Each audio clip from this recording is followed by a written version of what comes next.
Hi students, we were discussing about factors affecting ethical choices. ഇവിടെ factors എന്ന് ഉദ്ദേശിക്കുന്നത് ഒരു മാനേജർ ഒരു സ്ഥാപനത്തിൽ വർക്ക് ചെയ്യുമ്പോൾ എത്തിക്കൽ ആയിട്ടുള്ള ഡിസിഷൻസ് എടുക്കണമെങ്കിൽ എന്തൊക്കെ ഫാക്ടേഴ്സ് അയാളെ ഇൻഫ്ലുവൻസ് ചെയ്യാം. അതിൽ ഇൻഡിവിജ്വൽ ഫാക്ടേഴ്സ് ഉണ്ട്, സിറ്റുവേഷൻ ഫാക്ടേഴ്സ് ഉണ്ട്, അതർ ഫാക്ടേഴ്സ് ഉണ്ട്. അയാളുടെ ഏജ്, അയാളുടെ ജെൻഡർ, അയാൾ ജനിച്ചു വളർന്ന സാഹചര്യം, അയാളുടെ പാരൻസിന് അയാൾക്ക് കിട്ടിയിട്ടുള്ള വാല്യൂസ്, അയാളുടെ പേഴ്സണാലിറ്റി, അയാളുടെ ആറ്റിറ്റ്യൂഡ്, ഇതൊക്കെ പോലെ ഇരിക്കും അയാൾ എടുക്കണ ഓരോ ഡെസിഷൻസും. അപ്പോൾ നമ്മൾ ഇൻഡിവിജ്വൽ ഫാക്ടേഴ്സും സിറ്റുവേഷൻ ഫാക്ടേഴ്സുമാണ് കണ്ടത്. സിറ്റുവേഷൻ ഫാക്ടേഴ്സ് ഇഷ്യൂ റിലേറ്റഡ് ഉണ്ട്, കോണ്ടെക്സ്റ്റ് റിലേറ്റഡ് ഫാക്ടേഴ്സ് ഉണ്ട്. ഇനി നമുക്ക് ഡിസ്കസ് ചെയ്യാനുള്ളത് കോണ്ടെക്സ്റ്റ് റിലേറ്റഡ് ഫാക്ടേഴ്സാണ്. The organizational context consists of factors like reward system, bureaucracy, organization norms and culture. അല്ലേ, നമ്മൾ വർക്ക് ചെയ്യുന്ന ഒരു സ്ഥാപനത്തിൽ ഒരുപാട് സിറ്റുവേഷൻസ് ഉണ്ടാവും, ഒരുപാട് കോണ്ടെക്സ്റ്റ് ഉണ്ടാവും. അവിടെ നല്ല റിവാർഡ് കൊടുക്കുന്ന സ്ഥാപനമായിരിക്കാം, നന്നായിട്ട് ആൾക്കാരെ പണിഷ് ചെയ്യുന്ന സ്ഥാപനമായിരിക്കാം, നമ്മൾ നന്നായിട്ട് ഹറാസ് ചെയ്യുന്ന ചിലപ്പോൾ ടൈപ്പ് സ്ഥാപനമായിരിക്കാം. നമുക്കൊന്നും പറയാൻ പറ്റില്ല. ചില ആൾക്കാർ ചില സ്ഥാപനത്തിൽ പോയിട്ട് പെട്ടെന്ന് അവിടെ തിരിച്ചു പോരും, അവിടെ ഭയങ്കര വർക്ക് പ്രഷർ കൂടുതലാണ്, നിൽക്കാൻ പറ്റില്ല പറഞ്ഞിട്ട്.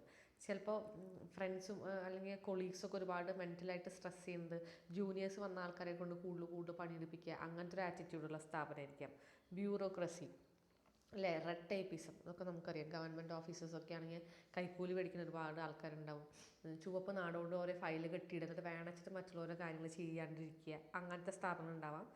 അതിൻ്റെ പല നോംസും കൾച്ചറൊക്കെ ഉണ്ടായിരിക്കാം. അപ്പോൾ ആ ഓർഗനൈസേഷൻ എങ്ങനെയാണ്, ചിലപ്പോൾ നല്ലതായിട്ട് എത്തിക്സ് ഫോളോ ചെയ്യുന്ന സ്ഥാപനമായിരിക്കാം, നല്ല വാല്യൂ സിസ്റ്റം, പോളിസീസും പ്രൊസീജിയേഴ്സൊക്കെ വളരെ കൃത്യമായിട്ട് നടക്കണം, നല്ല റൂൾസ് ഉള്ള സ്ഥാപനമായിരിക്കാം. അപ്പോൾ നമ്മൾ ഏത് സ്ഥാപനത്തിലാണ് പോണത്, അവിടുത്തെ സിറ്റുവേഷനും കോണ്ടെക്സ്റ്റ് അനുസരിച്ചിരിക്കും നമ്മൾ എത്തിക്സ് ചിലപ്പോൾ യൂസ് ചെയ്യുന്നത്. റിവാർഡാണെങ്കിൽ നോക്കൂ, ethical decision making is much influenced by reward system followed by an organization. A person who is rewarded for doing things ethically and punishment is awarded to those who are not following ethical practice.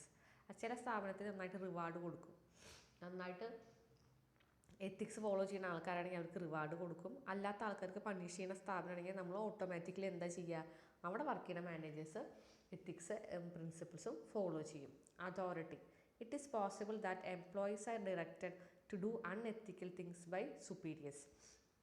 നമ്മുടെ superiors വളരെ മോശം ആൾക്കാർ, നമ്മളതിനെ കളവ് ചെയ്യാനും മോഷണം ചെയ്യാനൊക്കെ പ്രേരിപ്പിക്കുന്ന ആൾക്കാരാണെങ്കിൽ നമുക്ക് യാതൊരു നിവൃത്തിയില്ല. ചിലപ്പോൾ അവർ അണ്ടറിൽ വർക്ക് ചെയ്യുമ്പോൾ അവർ പറയണ പോലെ നമ്മൾ വർക്ക് ചെയ്യേണ്ടി വരും. അതാണ് ഈ അതോറിറ്റി എന്ന് ഉദ്ദേശിക്കുന്നത്. അതോറിറ്റി നല്ലതാണ്, നല്ല സുപ്പീരിയേഴ്സാണ്. എത്തിക്സ് ഫോളോ ചെയ്യണമെങ്കിൽ നമ്മൾ അതുപോലെ ചെയ്യും. അവർ നമ്മളതിനെ മോശം കാര്യം ചെയ്യാൻ പ്രേരിപ്പിക്കുകയാണെങ്കിൽ നമ്മൾ അത് ചിലപ്പോൾ ചെയ്യേണ്ടി വരും. Then culture. The culture and the country in which individual is based influence one's ethical decisions or behavior. All cultures differ in values and morals. In Western culture, one may look into the person's eye when one is conversing or talking to other. അതൊരു example പറഞ്ഞതാണ്. Culture അല്ലേ, നമ്മൾ ജോലി ചെയ്യുന്ന സ്ഥാപനത്തിൽ നിങ്ങൾ foreign കൺട്രീസിൽ പോയിട്ട് അവിടെ വർക്ക് ചെയ്യുമ്പോൾ, അതുപോലെ അറബ് നേഷൻസൊക്കെ ആണെങ്കിൽ അവർ പറയണ നിയമം പാലിച്ചു കൊണ്ടുവരണം നിങ്ങൾക്ക് ജോലി ചെയ്യാനായിട്ട്. അപ്പോൾ അവർ ഫോളോ ചെയ്യുന്ന കുറേ പ്രിൻസിപ്പിൾസ് ഉണ്ടായിരിക്കും അല്ലേ. നോമ്പ് കാലത്ത് നിങ്ങൾക്ക് പുറത്തിരുന്നിട്ടൊന്നും ഭക്ഷണം കഴിക്കാൻ പറ്റില്ല, സ്ഥാപനത്തിന് ഉള്ളിൽ നിങ്ങൾ ചിലപ്പോൾ ഭക്ഷണം കൊണ്ടുപോയിട്ട് കഴിക്കാം, അങ്ങനെ പല കാര്യങ്ങളും ഉണ്ടായിരിക്കാം. അപ്പോൾ ആ രാജ്യത്തിൻ്റെ കൾച്ചർ എന്താണോ, ആ സ്ഥാപനത്തിൻ്റെ കൾച്ചർ എന്താണോ, അതനുസരിച്ച് നമ്മൾ പെരുമാറേണ്ടി വരും. അപ്പോൾ അതൊക്കെയാണ് കോണ്ടെക്സ്റ്റ് റിലേറ്റഡ് ഫാക്ടേഴ്സ്. ഇനി അതർ ഫാക്ടേഴ്സ് ഉണ്ട്. ഇത് കൂടാണ്ട് പല ഫാക്ടേഴ്സ് നമ്മൾ ഇൻഫ്ലുവൻസ് ചെയ്യും എത്തിക്സ് ഫോളോ ചെയ്യാനായിട്ട്. ഒന്ന് പേഴ്സണൽ കോഡ് ഓഫ് എത്തിക്സ് ആണ്. A man's personal code of ethics, that is what one considers moral, is the foremost responsible factor influencing his behavior. ഒരാൾക്കാരുടെ സ്വന്തം കോഡ് ഓഫ് എത്തിക്സ് ഉണ്ടായിരിക്കും, അതനുസരിച്ചിട്ടായിരിക്കും അയാൾ എത്തിക്കൽ decisions എടുക്കുക. Legislation, അതായത് government ചിലപ്പോൾ intervene ചെയ്യും അല്ലേ. Government പോളിസീസും പ്രൊസീജിയേഴ്സും നമ്മൾ ചിലപ്പോൾ ഫോളോ ചെയ്യേണ്ടി വരും. ഗവൺമെൻറ് എപ്പോഴാണ് ഇൻ്റർവീൻ ചെയ്യുക അല്ലെങ്കിൽ enact laws only when the business men become to unethical. നിങ്ങൾ ബിസിനസ് ചെയ്യുന്ന ഒരാളാണ്, നിങ്ങൾ വളരെ അൺഎത്തിക്കലും ഫോൾസും തെറ്റായിട്ടുള്ള കാര്യങ്ങൾ ചെയ്യണമെങ്കിൽ ഗവൺമെൻറ് ഇടപെടും അതിൽ. ഒരു സൊസൈറ്റിയും ഒരുപാട് നിങ്ങളുടെ നാളത്തെ മിസ്ബിഹേവിയർ ഒന്നും എന്ത് ചെയ്യില്ല, അസഹിച്ചുകൊണ്ടിരിക്കില്ല. അപ്പോൾ ഗവൺമെൻറ് ഇടപെടുമ്പോൾ അതനുസരിച്ച് നിങ്ങൾക്ക് എത്തിക്സ് ഫോളോ ചെയ്യേണ്ടതായിട്ട് വരും. അതായത് തെറ്റ് ചെയ്യുന്ന ആൾക്കാർക്ക് അല്ലേ. ഇപ്പോൾ നമുക്കറിയാം റേഷൻ കടയിലൊക്കെ ഒരുപാട് സാധനങ്ങൾ പൂത്തി വയ്ക്കുന്നത്, ഇത്ര ടൺ അരി പിടിച്ചെടുത്തു എന്നൊക്കെ നമ്മൾ കാണാറുണ്ട്. അപ്പോൾ അതൊക്കെ എന്താ, അൺഎത്തിക്കൽ തിങ്സ് ആണ്. അങ്ങനെ നിങ്ങൾ എത്തിക്സ് ഫോളോ ചെയ്യില്ലെങ്കിൽ ഗവൺമെൻറ് മനസ്സിലായി അല്ലെങ്കിൽ ആരെങ്കിലും കുറ്റി കൊടുത്തു കഴിഞ്ഞാൽ നിങ്ങൾ പിന്നെ അവർ പറഞ്ഞതനുസരിച്ചിട്ട് പെരുമാറേണ്ടി വരും. Then government rules and regulations. Laws support government rules and regulations regarding the working condition, product safety, statutory warning. Okay, this provide some guidelines to the business managers in determining what are acceptable or recognizable standards and practices. അതായത് government റൂൾസും regulations ഉണ്ട്, നിങ്ങൾ ഇന്ന കാര്യം പാലിക്കണം എന്നൊക്കെ പറഞ്ഞിട്ടുള്ളത്. Product safety, നിങ്ങളൊരു ഫാക്ടറിയാണ് തുടങ്ങുന്നത്, ആ ഫാക്ടറിയിൽ ഇത്ര എംപ്ലോയീസ് ഉണ്ടെങ്കിൽ അവരുടെ സേഫ്റ്റി കാര്യങ്ങളും ഒക്കെ നോക്കിയിട്ടല്ലേ നിങ്ങൾ ജോലി ചെയ്യുന്നത്. വാണിങ്ങും ചില എക്യുപ്മെൻറ്റ്സൊക്കെ യൂസ് ചെയ്യുമ്പോൾ ഇന്ന ഗാഡ്ജറ്റ്സ് ഇടണമെന്നൊക്കെ ഉണ്ട്. ആ കണ്ടീഷൻസ് ഒക്കെ ഫോളോ ചെയ്തിട്ട് നിങ്ങൾക്ക് നിങ്ങളുടെ സ്ഥാപനം റൺ ചെയ്യാൻ പറ്റുള്ളൂ. അപ്പോൾ ഗവൺമെൻറ് എന്താണോ പറയണത് അത് നിങ്ങൾ ഫോളോ ചെയ്യേണ്ടി വരും. അപ്പോൾ നിങ്ങൾ കുറേയൊക്കെ എത്തിക്സ് ഫോളോ ചെയ്യും. Okay, ethical code of the company. When a company grows larger, its standard of ethical conduct tend to rise. Any unethical behavior or conduct on the part of company shall endanger its established reputation, public image and goodwill. So most companies are very cautious in this respect. ഇനി കമ്പനികൾ വളരുമ്പോൾ അല്ലേ, നമ്മൾ വളരെ പറയുമ്പോൾ നമ്മുടെ profit കൂടുന്നു, sales കൂടുന്നു, നമ്മുടെ നമ്പർ ഓഫ് കസ്റ്റമേഴ്സ് കൂടുന്നു. അപ്പോൾ നമ്മുടെ ആഗ്രഹം എന്താ, നാളെ ഒരു ദിവസം പെട്ടെന്ന് നമ്മൾ ഉണ്ടാക്കിയ സ്ഥലപ്പേരൊക്കെ പോകണം എന്നല്ല നമ്മുടെ ആഗ്രഹം. ഇനിയും കസ്റ്റമറിൻ്റെ ഡാറ്റാബേസ് വലുതാവണം, നമ്മുടെ മാർക്കറ്റിലുള്ള ഷെയർ കൂടണം, ടേൺ ഓവർ കൂടണം നമ്മുടെ ആഗ്രഹം. അപ്പോൾ കമ്പനി വലുതാവണതിനനുസരിച്ചിട്ട് അവരുടെ എത്തിക്കൽ കോഡും വലുതാവും, അവർ കൂടുതൽ എത്തിക്സ് ഫോളോ ചെയ്യും.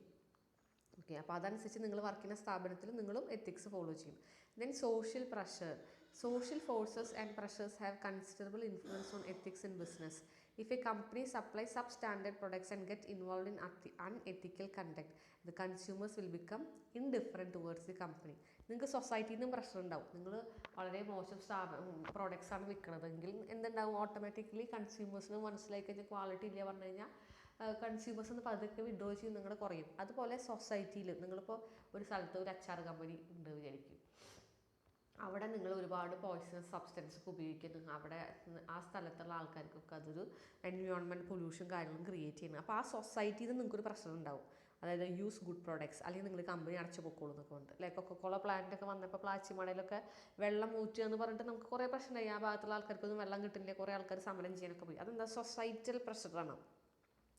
അപ്പോൾ കമ്പനി മോശമായിട്ട് പോകണമെങ്കിൽ സൊസൈറ്റി തന്നെ ടേൺ ചെയ്തിട്ട് നിങ്ങളുടെ കമ്പനി ചിലപ്പോൾ അടച്ചുപൂട്ടാൻ പ്രേരിപ്പിക്കും. അപ്പോൾ നിങ്ങൾ എത്തിക്കൽ പ്രിൻസിപ്പിൾസ് ഫോളോ ചെയ്യേണ്ടി വരും.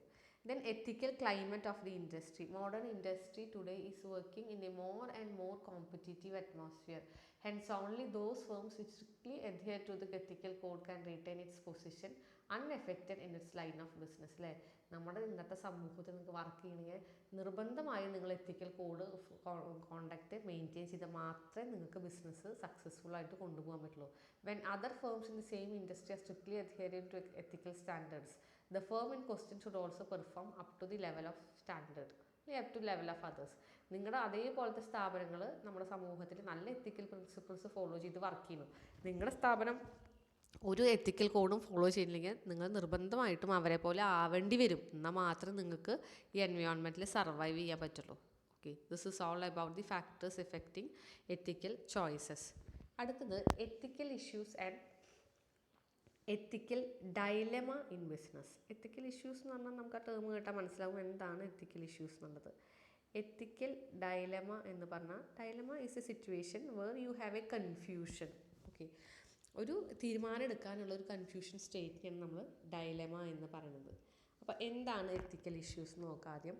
Fundamental ethical issues in business include promoting conduct based on integrity and that produce trust, but more complex issues including accommodating diversity, empathetic decision making, compliance and government consistent with a company's core values. The following are the main ethical issues. അതായത് ethical issues in business പറഞ്ഞാൽ എന്തൊക്കെയാണ്? It include promoting conduct based on integrity, അതായത് ഇൻറ്റഗ്രിറ്റിയോട് കൂടിയിട്ടുള്ള ഒരു സമീപനമായിരിക്കണം ബിസിനസ്സിൻ്റെ വേണ്ടത്. ആ ഇൻറ്റഗ്രിറ്റിയോട് കൂടിയിട്ടുള്ള സമീപനമാകുമ്പോൾ എന്താ ഉണ്ടാവുക, ട്രസ്റ്റ് ഉണ്ടാവും, ആൾക്കാർക്ക് വിശ്വാസം ഉണ്ടാവും. But more complex issues including accommodating diversity. Diversity പറഞ്ഞു കഴിഞ്ഞാൽ വളരെ വ്യത്യസ്തമായിട്ടുള്ള അല്ലേ, ഡൈവേഴ്സിഫൈ ചെയ്യുക പറഞ്ഞാൽ എന്താ, ചേഞ്ച് ചെയ്യുക. ഡൈവേഴ്സിറ്റി പറഞ്ഞാൽ ഡിഫറെൻ്റ് ആയിട്ടുള്ള കാര്യം, അത് അക്കോമഡേറ്റ് ചെയ്യാനുള്ള അത്തരം ഇഷ്യൂസ് വരും. Then empathetic decision making. കണ്ട എംപതി, സിമ്പതി എന്നുള്ള വാക്കുണ്ട്, എംപതി എന്നുള്ള വാക്കുണ്ട്. What is the meaning of empathy? You have to step in to the shoes of others and think from their part. നമ്മൾ വേറൊരാളായിട്ട് അയാളുടെ ഭാഗത്ത് നിന്ന് ചിന്തിക്കുക. അപ്പോൾ ബിസിനസ്സിൽ ചിലപ്പോൾ നിങ്ങൾ അങ്ങനത്തെ ഒരു ഡിസിഷൻ മേക്കിംഗ് എടുക്കേണ്ടി വരും. ഒരു എംപ്ലോയിക്ക് എന്തെങ്കിലും ഒരു പ്രശ്നം വന്ന് വയ്ക്കുക, ഒരു സ്ത്രീക്ക് ഒരു സെക്ഷൽ ഹരാസ്മെൻറ്റ് ഒരു സ്ഥാപനത്തിൽ വന്നു കഴിഞ്ഞാൽ നമ്മൾ വെറും സ്ത്രീ ആയിട്ടോ മോശക്കാരിയായിട്ടല്ല കണ്ട് ആ സ്ത്രീയുടെ ഭാഗത്ത് നിന്ന് നമ്മൾ ചിന്തിച്ചു, ഞാനായിരുന്നു അവരുടെ സ്ഥാനത്തെങ്കിൽ എനിക്ക് എത്ര വിഷമം ഉണ്ടായിരുന്നു. That is empathetic decision making. And compliance and government consistent with companies core values. അതല്ല, ഗവൺമെൻറ്റും ഒക്കെ പറയണ നിയമങ്ങളും കാര്യങ്ങളൊക്കെ പാലിച്ചുകൊണ്ട് ആയിരിക്കണം. അപ്പോൾ ഇത്തരം ഒരുപാട് ഇഷ്യൂസ് വരാം ഒരു സ്ഥാപനത്തിൽ. നിങ്ങൾക്ക് ട്രസ്റ്റ് ഉണ്ടാക്കിയെടുക്കണം, നിങ്ങൾക്ക് കോംപ്ലക്സ് ഇഷ്യൂസ് വരും, ഒരുപാട് തരത്തിലുള്ള പ്രശ്നങ്ങൾ വരും, ഒരുപാട് തരത്തിലുള്ള ഗ്രീവൻസ് വരും. അപ്പോൾ ഇതൊക്കെ നമുക്ക് ഫേസ് ചെയ്യണം. അപ്പോൾ എന്തൊക്കെയാണ് main ethical issues in business? Conflict of interest, അല്ലേ? ഒരുപാട് ആൾക്കാരുണ്ട്, ഒരുപാട് ആൾക്കാർക്ക് പല പല താല്പര്യമുണ്ട്. ഈ താല്പര്യങ്ങളൊക്കെ തമ്മിൽ ഒരു ക്ലാഷ് വരിക, അല്ലേ? എനിക്ക് എൻ്റെ പേഴ്സണൽ താല്പര്യമുണ്ട്, എൻ്റെ ബിസിനസ്സിന് പ്രോഫിറ്റ് ഉണ്ടാക്കുന്ന താല്പര്യമുണ്ട്, വേറെ എന്തെങ്കിലും താല്പര്യം ഉണ്ടെങ്കിൽ അങ്ങനെ ഉണ്ട്. അപ്പുറത്തൊരു കോമ്പറ്റീറ്റർ ഉണ്ട്, അയാൾക്ക് വേണ്ടിയിട്ട് ഞാൻ ഇവിടുന്ന് ബിസിനസ്സിൻ്റെ രഹസ്യം അങ്ങോട്ട് ചോർത്തി കൊടുക്കാമെന്ന് വിചാരിക്കും. അപ്പോൾ പലതരത്തിലുള്ള ആൾക്കാരുടെ പലതരത്തിലുള്ള ഇൻട്രസ്റ്റുള്ള കോൺഫ്ലിക്റ്റ് ഉണ്ടാവും. അതൊക്കെ നമ്മൾ എന്താ പറയുക, ടാക്കിൾ ചെയ്ത് കൊണ്ടുപോകണം. Conflict of interest result when a business person takes advantage of a situation for his or her own personal interest rather than for employers' interest. എപ്പോഴാണ് ഒരു ബിസിനസ്സുകാരന് കോൺഫ്ലിക്റ്റ് ഓഫ് ഇൻട്രസ്റ്റ് വരിക? അയാൾക്ക് സ്വന്തം ഇൻട്രസ്റ്റാണ് വലുത്, എംപ്ലോയറുടെ ഇൻട്രസ്റ്റ് സ്ഥാപനത്തിൻ്റെ ഇൻട്രസ്റ്റിനേക്കാളും അയാൾക്ക് അയാളുടെ പേഴ്സണൽ ഇൻട്രസ്റ്റ് വരുമ്പോൾ അവിടെ ഒരു ക്ലാഷ് വരും. For example, a manager in a corporation is supposed to ensure that the company is profitable so that its stakeholders അല്ലെങ്കിൽ stockholders owners receive a return on their investment. In other words, the manager has a responsibility to investors. If manager instead make decision that give him more power or money but do not help the company, then he has conflict of interest. He is acting to benefit himself at the expense of his company and is not fulfilling his responsibility. ഒരു manager ഉണ്ട് വിചാരിക്കും, ഏതൊരു മാനേജറിനും responsibility കമ്പനിക്ക് profit ഉണ്ടാക്കാനാണ്. കമ്പനിക്ക് profit ഉണ്ടാക്കിയാലേ അതിൻ്റെ ഓണേഴ്സിനും share ഹോൾഡേഴ്സിനും profit കിട്ടുള്ളൂ. പക്ഷേ ഇവിടെ പറഞ്ഞിരിക്കുന്ന മാനേജർക്ക് അയാൾക്ക് ലാഭം ഉണ്ടാക്കാനാണ് ഉദ്ദേശം, അയാൾക്ക് പ്രോഫിറ്റ് ഉണ്ടാക്കാനും അയാൾക്ക് കാശ് ഉണ്ടാക്കാനാണ് ഉദ്ദേശം. അപ്പോൾ എന്താ ഉണ്ടാവുന്നത്? സ്ഥാപനത്തിൻ്റെ ഇൻട്രസ്റ്റ് സാക്രിഫൈസ് ചെയ്യണം. ഇങ്ങനെ വരുമ്പോൾ അവിടെ എന്തുണ്ടാവും? കോൺഫ്ലിക്റ്റ് ഓഫ് ഇൻട്രസ്റ്റ് ഉണ്ടാവും. അയാളുടെ ജോലി കൃത്യമായിട്ട് ചെയ്യുന്നില്ല. To avoid conflict of interest, employees must be able to separate his personal interest from their business dealings. അപ്പോൾ ഈ കോൺഫ്ലിക്റ്റ് ഓഫ് ഇൻട്രസ്റ്റ് ഉണ്ടാവാണ്ടിരിക്കണമെങ്കിൽ നമ്മൾ നല്ല ട്രെയിനിങ് മാനേജേഴ്സിന് കൊടുക്കണം. അവരുടെ പേഴ്സണൽ ഇൻട്രസ്റ്റ് ഒരിക്കലും സ്ഥാപനത്തിലേക്ക് കൊണ്ടുവരരുത്, അല്ലേ? It is considered indecent to give and accept a bribe, a gift, then special favors intended to influence the outcome of a decision. അല്ലേ? നമ്മൾ അറിയാം, നമ്മൾ കൈക്കൂലി കൊടുക്കും, കാശ് കൊടുക്കും, ഗിഫ്റ്റ് കൊടുക്കും. ഇതൊന്നും നമ്മൾ ചെയ്യരുത്, ഇതൊന്നും വാങ്ങിക്കുകയും ചെയ്യരുത്. നമ്മൾ സ്ഥാപനത്തിൻ്റെ നന്മയ്ക്ക് വേണ്ടിയിട്ടായിരിക്കണം പ്രവർത്തിക്കുന്നത്. Then fairness and honesty. Fairness and honesty in business is important ethical concern. Fairness and honesty are at the heart of business ethics and relate to general rules of decision makers. Businessmen must obey all laws and regulations as well as refrain from knowingly deceiving, misrepresenting or intimidating others. എന്ത് ചെയ്യണം? Businessmen വേണമെന്ന് വെച്ചിട്ട് ഒരാളെ തെറ്റിദ്ധരിപ്പിക്കുകയോ ചതിക്കുകയോ വേറെ വഴിക്ക് തിരിച്ചു വിടുകയോ ഒന്നും ചെയ്യരുത്. But beyond obeying the law they are expected not to harm customers. അതുപോലെ കസ്റ്റമേഴ്സിനെ ഹാം ചെയ്യുക, എംപ്ലോയീസിന് മോശമുള്ള കാര്യം ചെയ്യുക, ക്ലയൻസിനെ കോമ്പറ്റീറ്റേഴ്സിനെ ഒക്കെ തെറ്റിദ്ധരിപ്പിക്കുക, മിസ്റെപ്രസൻറ്റേഷൻ, കോയേഷൻ, അവരെ മാനസികമായി ബുദ്ധിമുട്ടിക്കുക, അതൊന്നും ചെയ്യരുത്. ഫെയർനെസ്സും ഹോണസ്റ്റിയും ബിസിനസ്സിൽ അത്യാവശ്യമാണ് ഒരു മാനേജർക്ക്. അപ്പോൾ ഇതൊന്നും ഇല്ലെങ്കിൽ എന്തുണ്ടാവും? അവിടെ എത്തിക്കൽ ഇഷ്യൂസ് വരും, എത്തിക്കൽ ഡയലമൊക്കെ വരും, എത്തിക്കൽ ഇഷ്യൂസാണ് വരിക അവിടെ. ഓക്കെ, കുറേ പ്രോബ്ലംസ് നമ്മൾ ഡിസ്കസ് ചെയ്യുന്നതൊക്കെ എന്താണ്? ഒരു സ്ഥാപനത്തിൽ എപ്പോഴാണ് ഇഷ്യൂസ് വരിക, എപ്പോഴാണ് ഒരു പ്രോബ്ലം റൈസ് ചെയ്യുക എന്നുള്ളതാണ് നമ്മൾ നോക്കുന്നത്. അപ്പോൾ എത്തിക്കൽ ഇഷ്യൂസ് എപ്പോഴൊക്കെ വരാം? ഈ സാഹചര്യങ്ങളിലൊക്കെ വരാം.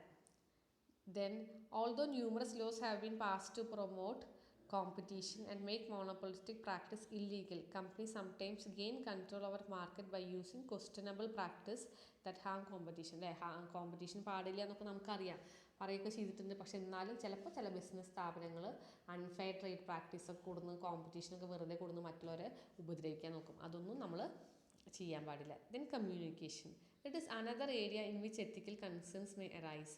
False and misleading advertisement as well as deceptive personal selling tactics anger customers can lead to the failure of a business. Truthfulness about product safety and quality are also important to customers. Plenty of opportunities remain for unethical firms to mislead consumers about herbal products. Some manufacturers fail to provide enough information for consumers about differences between products. അല്ലേ, communication വളരെ important ആണ്. നമ്മൾ എന്താണോ ഉണ്ടാക്കുന്നത് അതിനെ പറ്റിയിട്ട് വേണം communicate ചെയ്യാൻ. നമ്മൾ ഒരിക്കലും തെറ്റിദ്ധരിപ്പിക്കണ അഡ്വർടൈസ്മെൻറ്റോ കാര്യങ്ങളോ കൺസ്യൂമേഴ്സിന് കൊടുക്കാൻ പാടില്ല. അതുപോലെ അവരെന്നെ ചതിക്കുന്ന രീതിയിലുള്ള പേഴ്സണൽ സെല്ലിംഗ് പ്രാക്ടീസോ കൺസ്യൂമേഴ്സിനെ ദേഷ്യം പിടിപ്പിക്കുകയോ ഒന്നും ചെയ്യാൻ പാടില്ല. ട്രൂത്ത്ഫുൾനെസ്, ഹോണസ്റ്റി, ഇൻറ്റഗ്രിറ്റി, ഇതൊക്കെ വളരെ അത്യാവശ്യമുള്ള ക്വാളിറ്റീസാണ് ഒരു ബിസിനസ് നടത്തുമ്പോൾ. അപ്പോൾ ഒരാൾക്കൊരു ഹെർബൽ പ്രൊഡക്ട്സ് ആണെന്നൊക്കെ പറഞ്ഞിട്ട് ആയുർവേദ പ്രൊഡക്ട്സ്, ആയുർവേദത്തിൻ്റെ ചിഹ്നമൊക്കെ കൊടുത്തിട്ട് സാധനങ്ങളൊക്കെ പ്രൊഡ്യൂസ് ചെയ്യും, ഒക്കെ തട്ടിപ്പാണ്. അപ്പോൾ അതൊക്കെ നമ്മൾ ശ്രദ്ധിക്കേണ്ട കാര്യമാണ് ബിസിനസ് നടത്തുമ്പോൾ. Then business relationship, it may be interesting to place personal welfare about the welfare of others and for the organisation. അല്ലേ, നമ്മുടെ പേഴ്സണൽ വെൽഫെയറിനേക്കാളും നമ്മൾ ഇമ്പോർട്ടൻസ് കൊടുക്കുന്നത് എന്തിനാണ്? മറ്റുള്ളവരുടെ വെൽഫെയറിന് വേണ്ടിയിട്ടാണ്. Relationship with customers, co-workers often create ethical problems because confidential information is expected to be kept secret and all obligations are expected to be honored. അപ്പോൾ ചില സമയത്ത് റിലേഷൻഷിപ്പ് വിത്ത് കസ്റ്റമേഴ്സും കോവർക്കേഴ്സും ഒക്കെ എത്തിക്കൽ പ്രോബ്ലംസ് ഉണ്ടായിരിക്കും. നമ്മൾ സ്ഥാപനത്തിൽ വർക്ക് ചെയ്യുമ്പോൾ ഒരുപാട് കാര്യങ്ങൾ നമ്മൾ സീക്രട്ടായിട്ട് മെയിൻറ്റെയിൻ ചെയ്യേണ്ട ആവശ്യമുണ്ട്. ആ സീക്രസി മെയിൻറ്റെയിൻ ചെയ്യുക തന്നെ വേണം നമ്മൾ. അത് മറ്റുള്ളവരടുത്ത് ബിസിനസ് സീക്രട്സ് ഒന്നും മറ്റുള്ളവരടുത്ത് നമ്മൾ റിവീൽ ചെയ്യാൻ പാടില്ല. അല്ലേ, നമുക്കൊന്നും ഇപ്പോഴും അറിയില്ല KFC ഒക്കെ ഉണ്ടാക്കണ ആ കൂട്ടെന്താണെന്ന്. നമ്മൾ KFC ഉണ്ടാക്കുന്ന കുറേ വീഡിയോസൊക്കെ യൂട്യൂബിൽ കാണുന്നല്ലാണ്ട് അവരുടെ പ്രത്യേക ആ റെസിപ്പി എന്താണ്, അല്ലെങ്കിൽ കൊക്കക്കോളയുടെ റെസിപ്പി എന്താണ്, ഇതൊന്നും ആരും ആരടുത്തും റിവീൽ ചെയ്യില്ല. Then ethical behavior within business involves keeping company secrets, meeting obligations and responsibility, avoiding undue pressure that may force others to act unethically. അപ്പോൾ ഒരു ബിസിനസ് സ്ഥാപനത്തിൽ എത്തിക്കൽ ഡിസിഷൻ മേക്കിംഗ് അല്ലെങ്കിൽ എത്തിക്കൽ ബിഹേവിയറിൽ ഉൾപ്പെട്ടിട്ടുള്ളതാണ് കമ്പനിയുടെ സീക്രട്ട് അതുപോലെ സൂക്ഷിക്കുക. നിങ്ങളുടെ റെസ്പോൺസിബിലിറ്റി, ഒബ്ലിഗേഷനൊക്കെ നിങ്ങൾ നിങ്ങൾ ചെയ്യാനുള്ള ഉത്തരവാദിത്തമൊക്കെ ചെയ്യുക. മറ്റുള്ളവർക്ക് അധികം പ്രഷർ കൊടുത്ത് അവരെ സ്ട്രെസ്സാക്കാണ്ടിരിക്കുക. ഓക്കെ, അപ്പോൾ ഇതൊക്കെയാണ് ബിസിനസ്. ദെൻ പ്ലഗേരിസം, ഒരു കാര്യം നമ്മൾ ചെയ്യാൻ പാടാത്ത കാര്യമാണ് പ്ലഗേരിസത്തിനെ പറ്റി പറയുന്നത്. It means taking someone else work and presenting at yours own. ഇപ്പോൾ നിങ്ങൾക്കൊക്കെ ഒരു പ്രോജക്റ്റ് ചെയ്യാൻ തരുമ്പോൾ നിങ്ങൾ വേറൊരു കുട്ടിയുടെ പ്രോജക്റ്റ് എടുത്ത് അതേപോലെ എഴുതി വെക്കുകയാണെങ്കിൽ അത് പ്ലഗേരിസം വരും. വേറെ ആളുടെ എഴുത്ത്, ലിറ്റററി വർക്ക്സ് അതുപോലെ കോപ്പി ചെയ്യുന്നതിന് പ്ലഗേരിസം പറയാം. അപ്പോൾ അതും ഇവിടെ ബിസിനസ്സിൽ നമ്മൾ ഉപയോഗിക്കാൻ പാടില്ല. അടുത്തത് ഇൻറ്റഗ്രിറ്റി ആൻഡ് ട്രസ്റ്റ്, ഒക്കെ ഓൾമോസ്റ്റ് സെയിം മീനിങ് തന്നെയാണ്. ഹോണസ്റ്റി ആൻഡ് ഫെയർനെസ് എന്നൊക്കെ പറഞ്ഞ പോലെ തന്നെയാണ് ഈ ഇൻറ്റഗ്രിറ്റിയും ട്രസ്റ്റും വിശ്വാസ്യതയും ഒക്കെ കാത്തു സൂക്ഷിക്കണം. A basic understanding of integrity includes idea of conducting business affairs with honesty, commitment to treat every customers fairly. എല്ലാ കസ്റ്റമേഴ്സിനെയും അതുപോലെ എംപ്ലോയീസിനെയും ഒക്കെ ഫെയർ ആയിട്ട് വേണം നിങ്ങൾ ട്രീറ്റ് ചെയ്യാൻ വേണ്ടിയിട്ട്. When customers think a company is exhibiting an unwavering commitment to ethical business practice, a high level of trust can be developed. ഇപ്പോൾ കൺസ്യൂമേഴ്സിന് മനസ്സിലാവണം, ഈ കമ്പനി നല്ല പ്രൊഡക്ട്സ് ഉപയോഗിച്ചിട്ടുണ്ടാക്കണം, നല്ല എത്തിക്കൽ കമ്പനി തോന്നി അപ്പോൾ തന്നെ ആൾക്കാർക്ക് ഒരു വിശ്വാസം വരും. ആ വിശ്വാസം ഉണ്ടാക്കിയെടുക്കുക എന്നുള്ളതാണ് ഒരു ബിസിനസ്മാൻ ആദ്യമായിട്ട് ചെയ്യേണ്ടത് കാര്യം. അല്ലേ, മറ്റുള്ളവർക്ക് നിങ്ങളുടെ കമ്പനിയിൽ വിശ്വാസം ഇല്ലെങ്കിലോ nobody is going to buy your products. Then diversity and respectful workplace. Current and potential employees are a diverse pool of people who deserve to have their differences respected when they choose to work at business. An ethical response to diversity begins with recruiting a diverse workforce, enforce equal opportunity in all training programs, and is fulfilled when every employee is able to enjoy a respectful workplace. Diversity, നമുക്കറിയാം ഒരു business സ്ഥാപനത്തിലേക്ക് വരുന്ന employees പറഞ്ഞാൽ പല ബാക്ക്ഗ്രൗണ്ടിൽ നിന്ന് പല educational qualifications ഒക്കെ ഉള്ള ആൾക്കാരാണ്. അപ്പോൾ ഒരു ഡൈവേഴ്സ് ഗ്രൂപ്പ് ഓഫ് പീപ്പിൾ നിങ്ങൾക്ക് ഉണ്ടാവുക. അപ്പോൾ അവർക്ക് എല്ലാവരെയും ഫെയർ ആയിട്ട് ട്രീറ്റ് ചെയ്യുക. നമുക്കറിയാം ജാതി പേരൊക്കെ വിളിച്ച വലിയ പ്രശ്നമാണെന്ന്. അപ്പോൾ അവരുടെ കാസ്റ്റിൻ്റെയോ ക്രീഡിൻ്റെയോ പേരിൽ അവർക്കൊരു ഡിസ്ക്രിമിനേഷനും ചെയ്യാൻ പാടില്ല. അവർക്ക് നമ്മൾ you give respect then you take respect. അങ്ങോട്ട് റെസ്പെക്റ്റ് കൊടുത്താൽ മാത്രമേ നിങ്ങൾ ഒരാളെ റെസ്പെക്റ്റ് ചെയ്യുള്ളൂ. എപ്പോഴും നിങ്ങൾ നെഗറ്റീവ് പറയുക, ഒരാൾ ദ്രോഹിക്കുക, അങ്ങനെ ഒക്കെ സംസാരിച്ച് കഴിഞ്ഞാൽ ഒരാൾ നിങ്ങളതിനെ റെസ്പെക്റ്റ് ചെയ്യാൻ പോകുന്നില്ല. അപ്പോൾ ഇങ്ങനത്തെ പ്രശ്നങ്ങളൊക്കെ ഉണ്ടാകുമ്പോൾ എന്ത് വരും, അവിടെ എത്തിക്കൽ ഇഷ്യൂസ് വരാൻ സാധ്യതയുണ്ട് സ്ഥാപനത്തിൽ. നിങ്ങൾ നല്ലൊരു വർക്ക് പ്ലേസ് എൻവയോൺമെൻറ്റ് അല്ല കൊടുക്കണമെങ്കിൽ.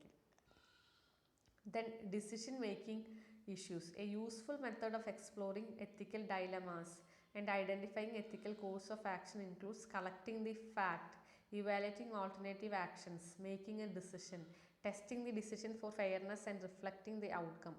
Ethical decision making process should enter on protecting employee and customer rights.